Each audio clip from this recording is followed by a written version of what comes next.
Madridistas, this was a season to forget. No silverware, too many missed chances, both in La Liga and the Champions League. It's the kind of season that leaves you asking, what the hell happened? But it's not all doom and gloom. With Real Madrid, failure is the prelude to something bigger. And here's why I think next season, we're going to bounce back. This is an exciting time. And we're finally doing stuff that we didn't do last season. We're signing players. Real Madrid is already on it. Florentino Perez, he's embarrassed. He doesn't want this to happen and Barca celebrating and winning domestic trebles to happen again.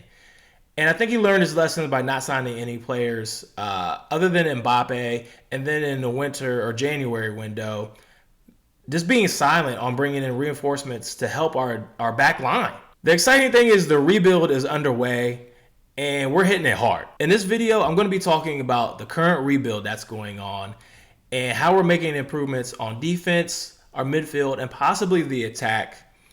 And just kind of talk about the transfers that we're linked to and the signings that we already have. Let's get to it. So here's where things get exciting. Real Madrid are already on it, and the rebuild is underway, and we're hitting it hard. First up, we got to talk about defense, because that's just where we were just trash this season. And we've already made a big move with Dean Huijsen coming in, who I think has the potential to be the next Sergio Ramos for us. He's young, he's highly rated, and he's ready to step in and make a big impact. Quite frankly, the guy's a beast at just 20 years old. He's 6'5", he's dominant in the air, he's cool with the ball at his feet, can use both feet. Who does that remind you of? And he's ready to take the next step. Look, he did a great job at Bournemouth. His stats are through the roof. I think he's ready for La Liga. He's got that aggressive edge. I've already said he's dominant in the air. And his composure for such a young player.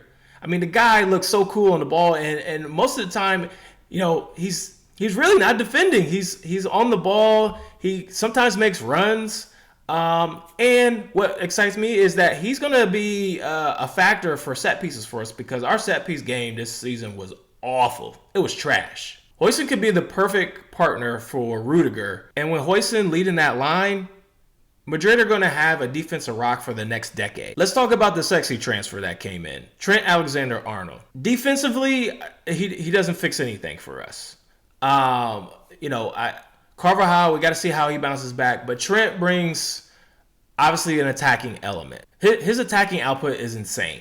He's also made big strides defensively. He's still shaky, but he's made some stride. But just imagine Trent running down the right flank, delivering an elite ball into the box, and still being solid enough to get back and play defense. Lucas Vazquez can't do that for us. His ability to link up with the midfield and attack could add a new dimension to our play. And that's exactly what we've been missing.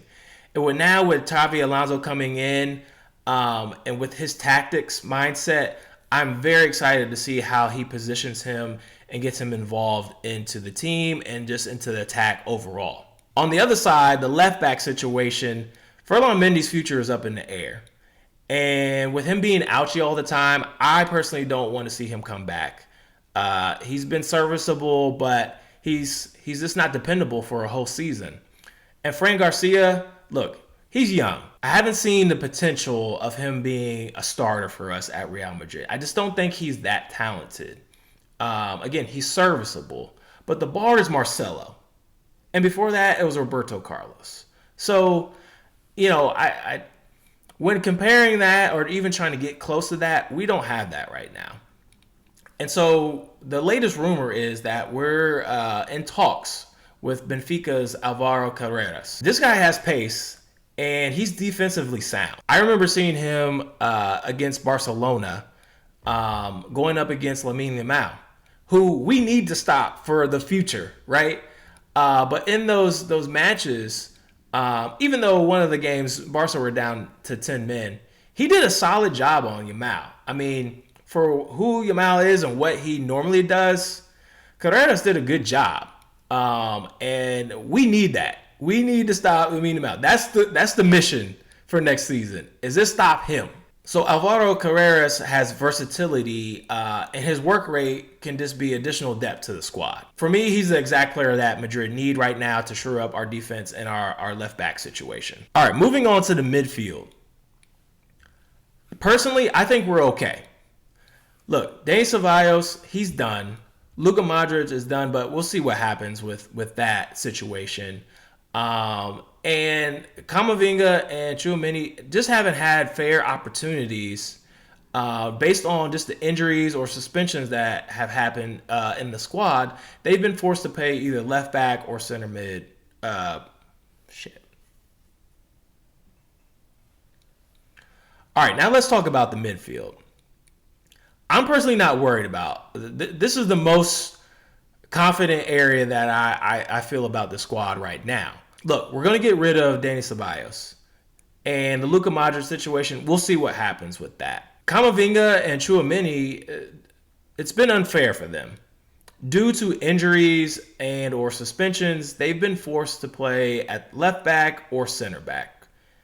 They did a good job, serviceable, again, but they haven't had an opportunity to kind of gel and work on that chemistry and show what they can do throughout a season, just playing in their midfield positions respectively. I would like to see them play more with Jude, Fetty, and see what happens out of that. Look, they got skill. They were brought in for a reason. They've shown glimpses of what they can do. I don't think we need to go out and just start signing new midfielders and bringing them in. The only question mark that I have is, what do we do with Arda Güler? He's clearly not a right winger. He's more of a 10 in my eye.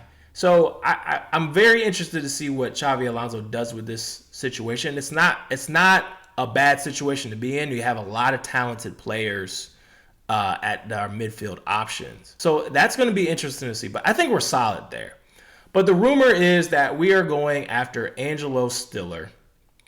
And Xabi Alonso seems to really be keen on this kid. His ball control, vision, and ability to dictate play forward passes could be exactly what we need right now. He's got technical skill and physical presence, and the maturity that for someone his age is very impressive. If we do pursue him and manage to bring him in, I think he could fit nicely into our midfield triangle. A lot of people, I don't know if it's just because he's German, but they're saying that he's very similar to Toni Kroos. Nobody's similar to Toni Kroos. That's very unfair to him. But he plays those diagonal balls. He's very confident on the ball, dictates play. I mean, that's what we're missing. And that's what everyone said that we didn't fulfill when Toni Kroos left. So this guy could be the one. Again, this isn't a bad situation to be in our midfield. Our midfield is not bad. We just need to find the right rotation of players and their roles and put them in their preferred positions. That's just really what we need to do. Back to Stiller. I think he can work seamlessly with Valverde and Jude and bring great energy to our midfield. Let's talk about the attack. Mbappe, he's had a phenomenal season. As of this recording, season's not over, but he's up for the Golden Boot, and he's the leading scorer in La Liga right now.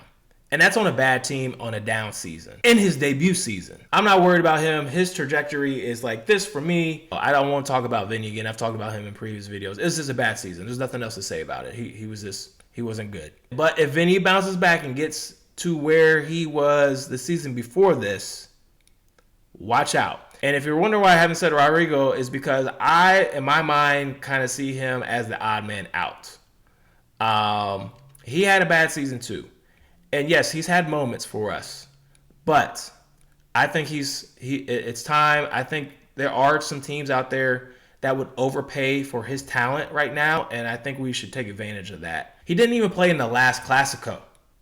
That says a lot. I think Rodrigo's done. And now I'm seeing rumors about us possibly bringing in Nico Williams from Athletic Bilbao. Excuse me? If we bring in Nico Williams, I will act a damn fool. Look, I'm not saying he's better than Rodrigo, but I'm saying he offers a lot more than Rodrigo. Let me explain. First of all, this guy has been one of the most dynamic wingers in La Liga. I'm sure there's a bunch of people watching this that have never watched Bilbao before, unless they're in like some kind of Champions League game or something like that. You're not tuning in to watch La Liga. Don't lie. Don't lie about it. But I'm sure you guys all watched the Euros. And if you really remember him and Yamal going crazy, Nico was balling. He has a lot of upside. He's still very young. He did flame out after the Euros, but I will say this, and maybe this is an excuse. The talent level at the Spanish national team in the Euros was way higher than what he had to go back to at Bilbao. That's all I'm saying. I think he just had a little bit more responsibility at Bilbao, and he's just not able to. Other teams are able to lock in on him, right? But let me get back to the qualities of Nico Williams. He can play on both sides. He can play on the left. He can play on the right. He can use both feet. He tracks back. And the biggest thing is he has no ego. Rodrigo's issue is that he wants more shine. He wants more playing time. He wants the manager to love him. Remember the whole thing between him and Carlo? And look, I'm not mad at that. Rodrigo, if you want to be the guy, you got to go somewhere else because you're not going to be the guy at Real Madrid. Nico Williams can come into the squad, play on the right, and we won't hear a peep. We won't hear a peep. He'll do his role. He'll help Mbappe, Vinny. He'll track back. And him and Trent on the right, filthy. He's fast. He's direct. He creates chances. And that's what we need. But Nico can play, he can play left mid, right mid, winger. It doesn't matter. So I wouldn't mind having that guy on my squad. So we'll see what happens with that. But boy, look, I'm believing the rumors. I would be so excited if we sign Nico Williams. Remember, Barcelona wanted this guy. And that lit a fire under Rafinha. And you saw what happened with him this season. So that's the rebuild right now. And I still think we got more signings to come in. Xabi Alonso is not playing around. Like I said, Florentino Perez is embarrassed. He's not playing games. And to be honest, I really think they're just trying to get the squad ready or set in place for the FIFA Club World Cup that's happening in June. So this is going to be an experiment. This is all an experiment right now. Xabi Alonso is going to observe what he has in the FIFA Club World Cup. Dean Huijsen is going to get some tick, right? That's why they signed him real quick and did the exemption so he can play in there. And they're hurrying up to try to sign other players, again, to prepare for the FIFA Club World Cup. And so Xavi can kind of get his tactics and his team in place. And I love it.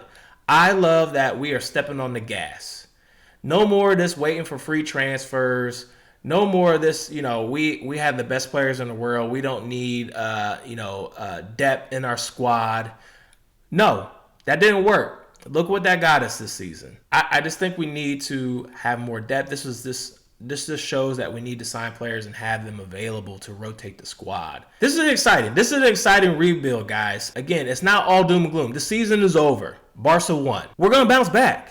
We don't stay down for too long, all right? And this has happened before. And we rebuild, and we get better, and then we go on a run and win the La Liga and win the Champions League, okay? And now Flo's not playing around. He's not playing around. The rebuild is in full motion. So the future is bright, and we're coming for everything. All right, that's it for today's video.